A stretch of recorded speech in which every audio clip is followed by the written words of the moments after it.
Hey folks, welcome back to the channel. If you're new here, hit that subscribe button right now. We're diving deep into the real stories that matter to America and the world. Today we're talking about one of the biggest Russian strikes on Ukraine's energy grid in recent memory. And get this, President Donald Trump is out there saying Putin kept his word on this so-called energy truce. He called it a positive step because it lasted a whole week. 7 days, he says, is a huge deal, especially with the brutal cold hitting Ukraine right now. Can you imagine? Temperatures plummeting, people freezing in their homes, and our president is patting Putin on the back for holding off attacks for just a few days. But let's be real. Did Putin really hold back? The facts say otherwise. Even after Trump publicly asked for this truce, the Russians kept pounding Ukraine's power plants.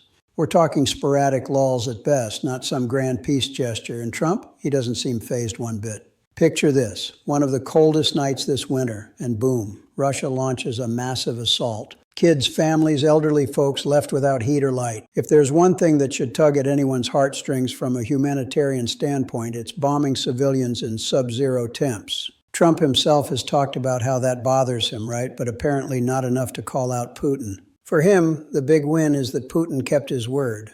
Folks, I'm not shocked, but I am disappointed. Ukrainian President Volodymyr Zelensky's direct appeal to Trump. Zelensky straight up said he expects a reaction from the U.S. president on Putin breaking his promise. Bold move, right? But Trump, he's not admitting any of that.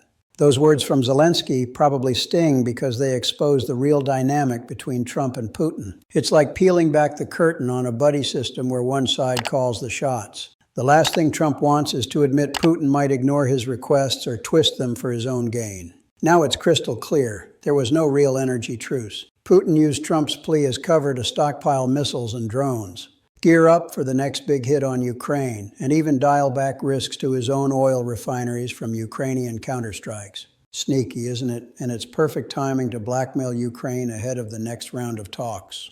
Those negotiations, Russian and Ukrainian delegations sitting down, with Trump's special envoy Steve Witkoff probably in the mix. I can already hear him telling the Ukrainians, hey, Putin's sticking to his word with Trump. That's massive progress, shows he really wants peace. But come on, folks, is that progress or just more smoke and mirrors? This is classic Putin playbook. He's dragging out these talks that have zero to do with actually ending the war in Ukraine. Why? Because any details they hash out hit a brick wall. Putin's flat-out unwillingness to make the political call to stop the invasion. Without that top-level decision, you could negotiate technical stuff for 3 years straight, and it'd mean nothing. And Putin seems happy to string it along for exactly that long, matching Trump's term in the White House. When Trump responds to a huge Russian attack aimed at leaving Ukrainians without heat in the dead of winter by praising Putin's word-keeping, it just reassures the Kremlin that nothing serious is coming their way while Trump's in office. Maybe some tougher sanctions, sure, but Putin figures he can dodge those by ramping up oil sales to places like India and China through shady schemes.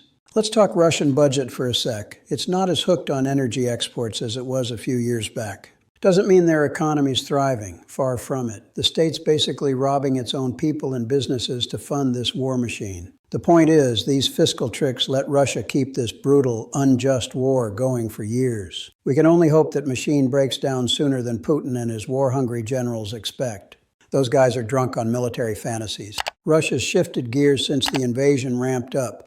Oil and gas still pay the bills, but they've diversified. More arms production, state-controlled industries sucking up resources. It's like they're on a war-footing economy, Soviet-style. Citizens pay the price. Higher taxes, inflation biting hard, businesses squeezed. But Putin doesn't care. As long as the military machine hums, he's golden. We in America know about economic resilience. Think about World War II. We mobilized factories overnight.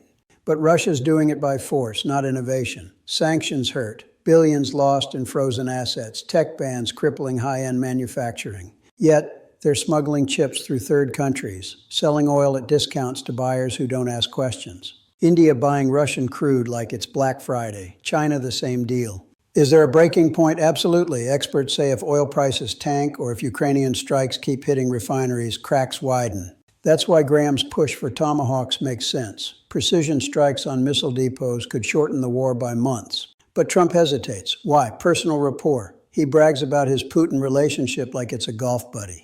We get along great, he says. Folks, getting along with dictators isn't diplomacy, it's dangerous. Imagine you're at a poker table. Trump's holding aces, but instead of raising, he's folding to bluff after bluff. Putin's stacking chips, territories influence, while Trump smiles and says, "Good game." Zelensky's the underdog, calling the bluff, but without U.S. muscle, he's outgunned. The negotiations? A farce.